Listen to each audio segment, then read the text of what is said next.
So let's take a look under the hood in the CRUD application. This is a special version of CRUD that uses the mysqli interface.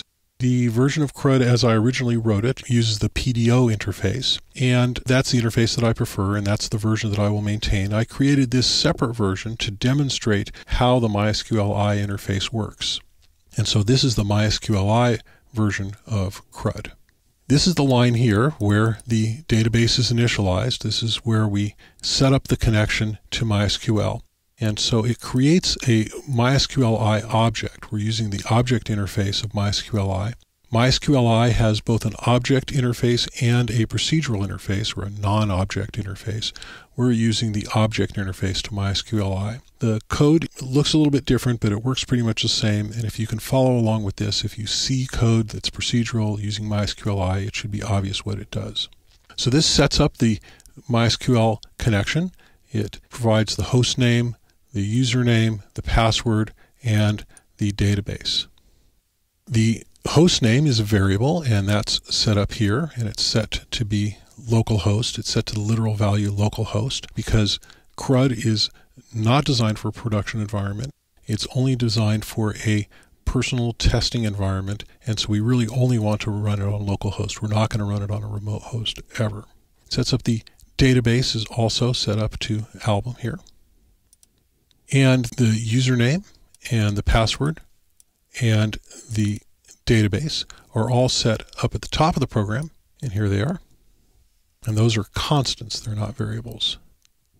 So a couple of things to note about the MySQLi interface here. One is that MySQLi does not support persistent connections with the default MySQL driver. Persistent connections are very useful in a web environment. What a persistent connection is, it's a connection between the web server and the database server that stays active and stays alive and does not need to be created every time there's a web connection. Without persistent connections, every time somebody brings up a web page, even if it's the same user in the same session, from page to page, there's a whole new instance of the web server and there's a whole new instance of the program. And that new instance actually has to create its own connection to the database server. And this takes time and resources. Persistent connections reuse the connections so they don't have to be set up every time. And that every time can be a lot, especially in a busy web environment.